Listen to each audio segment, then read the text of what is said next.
Channel digital diaries the delicate blog. আর আমি চলে এসেছি একটা ব্র্যান্ড নিউ ইনফরমেটিভ ব্লগ নিয়ে তোমাদের সাথে শেয়ার করার জন্য। অ্যান্ড আজকের ব্লগটা কি সেটা নিশ্চয়ই তোমরা বুঝতে পারছো নিচে থাম্বনেলটা অ্যান্ড টাইটেলটা দেখে।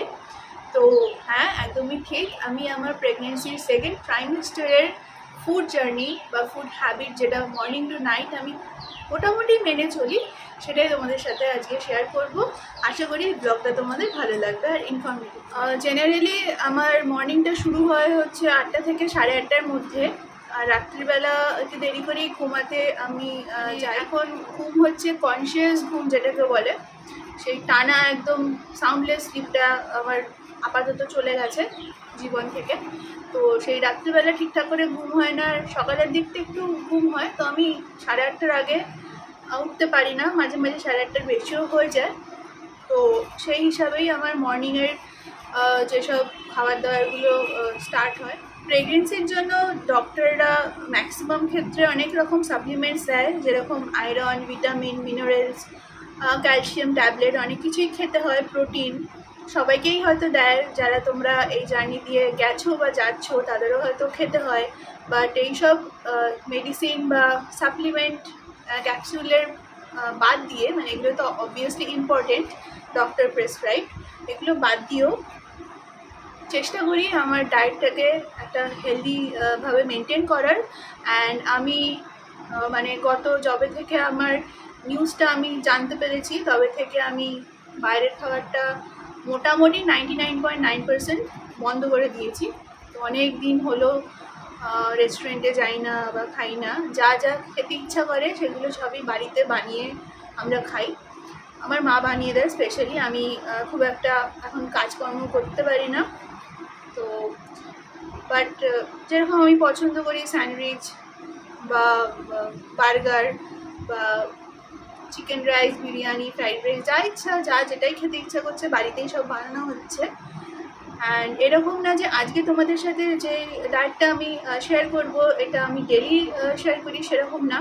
বাট কিছু কিছু কমন জিনিস থাকে আমার ডায়েটের মধ্যে অন এ রেগুলার বেসিস, যেটার মধ্যে ডিমটা তো মাস্ট, ডিম রাখি, ফ্রুটস রাখি, ভেজিটেবলস রাখি, অ্যান্ড প্লাস প্রোটিন সাপ্লিমেন্টস, এগুলো তো আছে। এরকম করে করে আমার রুটিন আপাতত চলছে। দিনের শুরুটা হয় 1 গ্লাস জল দিয়ে, কারণ একদম প্রথমেই যদি জলটা আমি খেয়ে নিই তাহলে গ্যাস অম্বলের প্রবলেমটা অনেকটাই সলভ হয়ে যায়, কোনো প্রবলেম হয় না সারাদিনে। তো এরকমভাবে আমি 1 গ্লাস জল খেয়ে নিলাম। তার কিছুক্ষণ পরে, প্রায় 10 থেকে 15 মিনিট পরে, আমি কিছু ড্রাই ফ্রুটস খাই, যার মধ্যে ম্যাক্সিমামটা আমন্ড থাকে, সোকড আমন্ড, আর আছে এখানে আজকে আছে খেজুর। তো আমন্ডের ছিলকাগুলো আমি ছাড়িয়ে তারপরেই খাই, কারণ আমার খোসা শুদ্ধ আমন্ড খুব একটা খেতে ভালো লাগে না। আর তার সাথে খেজুরের যে বীজগুলো আছে ওগুলো ছাড়িয়ে আমি খেয়ে নিলাম। তো জেনারেলি আমি 5 থেকে 6টা আমন্ড খাই। তো এই ছিল 1 গ্লাস জল অ্যান্ড ড্রাই ফ্রুটস দিয়ে initially start of my day morning. সকালবেলা এটা আমি ডেলি করে থাকি, কারণ জলটা আমি আগে এত খেতাম না, এখন একটু বেশি বেশি খেতে হচ্ছে, কারণ গ্যাসের খুব সমস্যা হচ্ছে আমার। তো সেটার জন্য জল অনেকটা পরিমাণেই খেতে হচ্ছে, প্রায় 3 বোতল, মানে 1 লিটারের 3টে করে বোতল তো খেতেই হচ্ছে। তো বোতলে তো খাওয়া যায় না, তোর জন্য গ্লাসে ছোটো ছোটো করে নিয়ে খাই। অ্যান্ড ড্রাই ফ্রুটস ডিফারেন্ট, মানে আমন্ডটা মোটামুটি রোজই খাই, তার সাথে আইদার খেজুর বা কাজু বাদাম বা ছোলা এরকম, বা আখরোটটা শেষ হয়ে গেছে বলে আজকে খেজুর খেলাম। আমার খেজুর খেতে এত ভালো লাগে। ব্রেকফাস্ট করবো, ব্রেকফাস্টটা মোটামুটি 9:30 থেকে 10টার মধ্যে আমি করে নিই।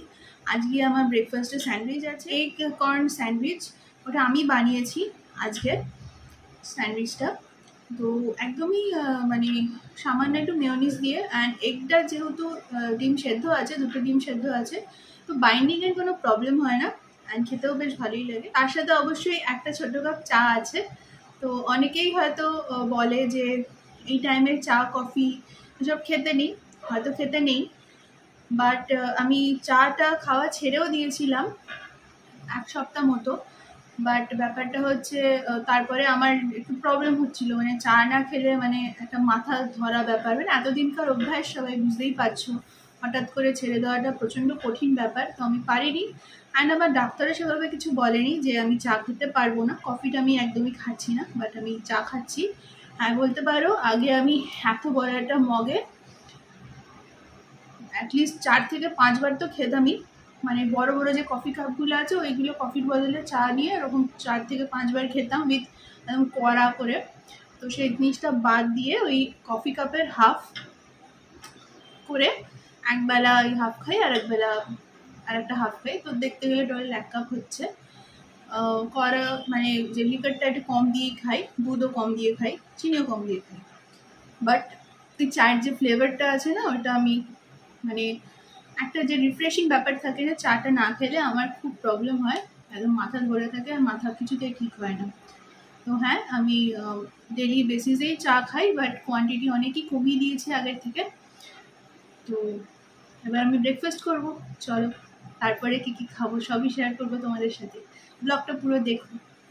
তোমাদের যেমনটা বললাম যে আমি চা খাই, মাঝে মাঝে ব্রেকফাস্টের সাথে খাই, মাঝে মাঝে এমনি চা বিস্কুট খাই। তো আমি এখন চা বানাচ্ছি, পরিমাণে অনেকটাই কম আছে। আর দুধটা হচ্ছে আমি আমুল স্প্রে দুধ দিচ্ছি, আমুল ইয়ানা আমুল স্প্রে আর ব্রাউন সুগার। তো আমার এই টুকু একটা ছোট্ট কাপে একটা চা রেডি হয়ে গেছে। তার সাথে স্যান্ডউইচ যেটা আমি বানিয়ে রেখেছিলাম এগ আর সুইট কর্ন দিয়ে। স্টাফিংটা কিন্তু বেশ মোটা করেই করেছি, আর স্টাফিংটা অনেকটা বেশি থাকলে পেটটা অনেকক্ষণ ভরা থাকে। স্টাফিংয়ের মধ্যে গোলমরিচের গুঁড়ো, নুন আছে, চাট মশলা আছে আর পেঁয়াজ কুচি, লঙ্কা কুচি আছে, যাতে একটু ক্রাঞ্চি ভাবটাও থাকে। আর এটাকে আমি গ্রিল করিনি, জাস্ট বানানোর সময় একটু পাউরুটিগুলোকে সেঁকে নিয়েছি। আজকে আমি স্যান্ডউইচ খাচ্ছি, বাট এরকম না যে আমি রোজ স্যান্ডউইচ খাই। মাঝে মধ্যে রুটি তরকারি খাই, মাঝে মধ্যে চিড়ের পোলাও খাই বা সুজির উপমা খাই, চাউমিনও খাই, অ্যান্ড মাঝে মাঝে তো অবশ্যই পরোটা বা লুচি উইথ সাদা আলুর চচ্চড়িও খাই। তো এরমভাবেই ঘুরিয়ে ফিরিয়ে আমার ব্রেকফাস্টটা চলতে থাকে। ব্রেকফাস্টের পরে আমার ডায়েটের মধ্যে আর কি কি ইনক্লুডেড সেটা দেখতে হলে ব্লগটা কিন্তু পুরো দেখতে থাকো। জেনারেলি যেরকম বললাম 9:30 থেকে 10টার মধ্যে আমি আমার ব্রেকফাস্টটা কমপ্লিট করে নেওয়ার চেষ্টা করি। তো আমার ব্রেকফাস্ট হয়ে গেছে, তারপরে কিছুক্ষণ গ্যাপ দিয়ে মোটামুটি 12টার মধ্যে আমাকে ডক্টর একটা প্রোটিন পাউডার প্রেসক্রাইব করেছে, তো আমি সেটা খাই। প্রোটিন পাউডারটা বলে মানে লেখা আছে অ্যাজ পার ইনস্ট্রাকশন দুধের সাথে মিশিয়ে খেতে 2 চামচ বা 3 চামচ, বাট পুরো একদম ঘন দুধের সাথে পাউডারটা মিশিয়ে খেলে আমার একটু গ্যাস অম্বলের সমস্যা দেখা দিচ্ছে। অ্যান্ড আমি এমনি শুধু দুধ খেলেও আমার প্রবলেমটা আছে, ব্লোটিংয়ের প্রবলেম। তো সেটার জন্য আমি অনেকটা পরিমাণ জল, তার মধ্যে একটু দুধ দিয়ে এরকম করে রেশিওটা 1:3 হিসাবে করে প্রোটিন পাউডারটা খাই। সেটাকে একটা মিড ডে স্ন্যাক্স হিসাবেও বলা যেতে পারে। অ্যান্ড এই টাইমে একটু খিদেটা বেশি পায়। আর আমি প্রথম দিকে মানে মর্নিং টাইম আর ডে টাইমে একটু বেশি বেশি খাবার খেয়ে নিই, সন্ধ্যেবেলার দিকে একটু কম খাই, কারণ সন্ধ্যেবেলার দিকে বেশি খেলে আবার রাত্রিবেলা যেরকম বললাম যে আমার একটুখানি ঘুমানোর প্রবলেম হচ্ছে, ঘুম টুম ঠিক করে আসে না, আর পেটটা অতিরিক্ত হেভি হয়ে গেলে আরও বেশি প্রবলেম হয়। তো মর্নিং টু ডে মানে ব্রেকফাস্ট টু লাঞ্চ, তার মাঝে যেসব মিড স্ন্যাক্সগুলো আছে সেগুলো মানে মোটামুটি 1-1.5 ঘন্টার গ্যাপে গ্যাপে আমি খেতেই থাকি। তো যেরকমটা বললাম এখন প্রোটিন পাউডারটা দুধের সাথে মিশিয়ে খাবো উইথ 2টো বিস্কুট। তো চলো, একটা কাপে একটুখানি দুধ আর বেশ অনেকটা জল, বলতে পারো 1:3 রেশিওতে এটা করে, তারপরে আমি according to doctors prescription 2 table spoon of protein powder দিয়ে এটাকে ভালো করে মিশিয়ে নেব দুধটার সাথে। অ্যান্ড তারপরে এটা আমি খাবো। অ্যান্ড এটা আমি জেনারেলি বিস্কিটের সাথে খাই বা ব্রেডের সাথে খাই, এমনি খাই না। তো এখন আমার এটা চলছে খাওয়া, বেশ ভালোই খেতে, খুব টেস্টি, বেশ ব্যাপারটা দারুণ খেতে। এটার ফ্লেভারটা হচ্ছে চকলেট ফ্লেভার। তো চকলেট ফ্লেভারের প্রোটিন শেক মনে হয় না যে আমি অন্য কিছু খাচ্ছি, মনে হয় বেশ এটা বর্নভিটা টাইপের কিছু খাচ্ছি, তো বেশ ভালোই লাগে খেতে। এবার ডিরেক্ট চলে এলাম লাঞ্চে। লাঞ্চটা আমি মোটামুটি 2:30টার মধ্যে করতে চেষ্টা করি। তো আজকের লাঞ্চে আছে ভাত, ডাল, ওলের তরকারি, মাছ, তার সাথে পটল ভাজা, বেগুন ভাজা, আলু সেদ্ধ, শসা অ্যান্ড আলু সেদ্ধর মধ্যে একটু ঘি আছে, কারণ প্রথম পাতে একটু আমি ঘি খাই আর ঘিটা আলু সেদ্ধর সাথে মেখে খেতেই বেশি ভালো লাগে, তো সেই হিসাবে আলু সেদ্ধটা আছে। তো এরমভাবেই আমার আজকের লাঞ্চের যে হেলদি মেনু, এটা এমন না যে রোজ রোজই এগুলো থাকে, ডিফারেন্ট ডেজে ডিফারেন্ট জিনিস থাকে। তো আজকে আমাদের ওল আছে, ডাল আছে, আর রুই মাছ বা কাতলা মাছের পেটি আমি সবসময় খাই। তো রুই মাছের পেটিগুলো যদি ছোট হয় তখন আমি সেই সময় 2টো করে খেয়ে নিই। তো এই ছিল আমার লাঞ্চ, যেরকম আমি শেয়ার করলাম এরকমই জেনারেলি লাঞ্চ আমার থাকে। লাঞ্চে মাছ বা মাংস, বা যদি সকালবেলা ডিম না খাই তাহলে ডিম, এগুলো থাকবে প্রোটিন, অ্যান্ড একটা করে ভেজিটেবলস থাকবে, ডাল থাকবে। আর ভাত, আমরা তো বাঙালি, তো আমাদের তো ভাত লাগবেই। তো আমি ভাতটা কম খাই, বাদ বাকি সবজিগুলো বেশি খাই। তো আজকের লাঞ্চটা হয়ে যাওয়ার পরে আমি এখন ফ্রুট খাচ্ছি। তো আজকে কিউই আছে, বাট এমন না যে আমি রোজ রোজই কিউই খাই, ডিফারেন্ট ফল খাই, যেরকম পেয়ারা থাকে, আপেল থাকে, লেবু থাকে, মুসম্বি লেবু থাকে, ডিফারেন্ট থাকে, বেদানা থাকে। তো আজকে আমার স্টকে আছে কিউই, সো আমি কিউই খাচ্ছি আজকে খাওয়ার পরে। এখন 4:30 বাজে। তো প্রেগনেন্সিতে একটা খুব ভালো খাবার হচ্ছে ডাবের জল। বাট ডাবের জলের ব্যাপারটা হচ্ছে, আমার ফার্স্ট ট্রাইমেস্টারের টাইমে আমাদের বাড়ির নারকেল গাছ থেকে প্রচুর পরিমাণে ডাব পাড়া হয়েছিল। তো সেই সময় আমি টানা প্রত্যেক দিন প্রায় 2টো করে ডাব খেয়ে গেছি আর কি, ডাবের জল খেয়ে গেছি, মানে আমি প্রচুর ডাব খেয়েছি ওই টাইমে।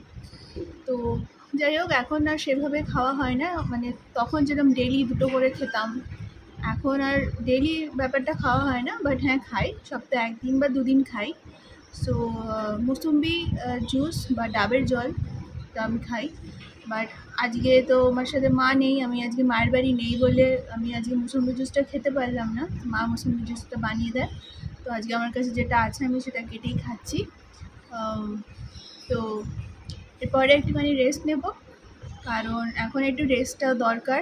ভালো খাওয়া দাওয়ার সাথে মেন্টালের রেস্ট, ফিজিক্যাল রেস্ট সব কিছুই দরকার। চলো, কিউইটা খেতে বেশ ভালো লাগে, কেন কি এটা বেশ টক মিষ্টি, তো বেশ এটা খাট্টাস টাইপের জিনিসপত্র এখন খেতে ভালোই লাগে। তো আর আমি বরাবরই একটু টক খেতে ভালোবাসি। তো হেভি লাগছে খেতে, অনেকদিন ফুচকা খাই না, তো এইসব ফল দিয়ে একটু স্বাদ বদল করতে হয়। আচার, লেবু, কিউই, আমরাও খেয়েছিলাম, আমরাটাও বেশ ভালো লাগে। রেস্ট নিয়ে তারপরে সন্ধ্যেবেলায় আবার আসছি তোমাদের সাথে আড্ডা মারতে। বিকেলে 7টা নাগাদ একটু টুকটাক স্ন্যাক্স খাই। আজকে আমি একটা রুটি বেশ ভালোভাবে কড়া করে ভেজে নিয়েছি একদম অল্প তেলে, তার সাথে 1 কাপ চা। আজকে আমার ইভিনিংয়ের এটাই খেলাম। তারপরে 10:30টার মধ্যে ডিনার করতে চেষ্টা করি। ডিনারে আমি জেনারেলি রুটি প্রেফার করি। আজকে আছে 2টো রুটি আর সয়াবিনের তরকারি আর 2টো পেঁয়াজ। তো আমি একদমই হালকা খাই, আর রাত্রিবেলা ভাত খেলে যেরকমটা বললাম পেটটা ভার হয়ে থাকে। তো এই হচ্ছে আজকে আমার ডিনার। তো এই ছিল আমার morning to night food habit in my second trimester. আমি জেনারেলি যেগুলো খেলাম ওইগুলোই ঘুরিয়ে ফিরিয়ে খাই, আর যেরকম আমি বলেছিলাম যে বেসিক জিনিসগুলো সবই একই থাকে। আর যদি এক্সট্রা কিছু খেতে ইচ্ছা করে তাহলে আমি অলওয়েজ ডক্টর আগে কনসাল্ট করে নিই, তারপরে ডক্টর যদি অ্যালাউ করে তাহলে খাই, তা নাহলে খাই না। তোমরা যারা এই ফেজ দিয়ে যাচ্ছ, মেক শিওর যা খেতে ইচ্ছা করবে আগে ডক্টরের সাথে কনসাল্ট করবে, তারপরে করবে। বাট এই টাইমে সবসময় আমার ডক্টর বলেছিল যে বাইরের খাবারটা একটু অ্যাভয়েড করতে, সেই অনুযায়ী আমি বাইরের খাবার খাচ্ছি না। ফার্স্ট ট্রাইমেস্টারে তো একদমই খাইনি, সেকেন্ড ট্রাইমেস্টারে আমি গিয়ে বললাম আমি পারছি না, তো তখন বললো ঠিক আছে আপনি মাসে একদিন খেতেই পারেন। বাট যেহেতু আমাকে একদম প্রথমেই বারণ করে দিয়েছিল, সেটার রিজনটা ছিল হচ্ছে এখন পেট খারাপ হলে ডক্টর মেট্রোজিল দিতে পারবে না বা এরকম টাইপের কোনো কিছু দিতে পারবে না যদি ইন কেস তোমার বাইরের খাবার খেয়ে ফুড পয়জন টাইপের হয়ে যায় বা ডায়রিয়া টাইপের হয়ে যায়, তো সেই ক্ষেত্রে ব্যাপারটা একটুখানি কমপ্লিকেটেড হয়ে যাবে। তো সেজন্যই জেনারেলি ডক্টররা একটু বারণ করে। তো সেই হিসাবে আমি চলছি, এখন আমি সেভাবে খাচ্ছি না। সন্ধ্যেবেলার দিকে মাঝে মাঝে একটু কেক খেতে ইচ্ছা করে, তো সেটা খাই, সেইটুকুই অবধি আছে, নিয়মের কেক আসে। তো ব্যাস এইটুকুই। তো আজকে এই ব্লগটা এখানেই শেষ করলাম। আশা করি তোমাদের ব্লগটা ভালো লেগেছে, আর এতক্ষণ আমার ব্লগটা দেখার জন্য মেনি মেনি থ্যাংক ইউ। তোমরা যদি নতুন থাকো দেন একটা সাবস্ক্রাইব করে দিও, ভালো লাগলে লাইক করো, আর তোমাদের কাছের লোকেদের সাথে অবশ্যই ভিডিওটা শেয়ার করো, আর পারলে কমেন্টে জানিও যে তোমরা যারা এই ফেস দিয়ে গেছো বা যাচ্ছ তারা কী কী করছো। তো চলো টাটা, পরে আবার একটা নতুন ব্লগে তোমাদের সাথে দেখা। ততদিনের জন্য ভালো থেকো আর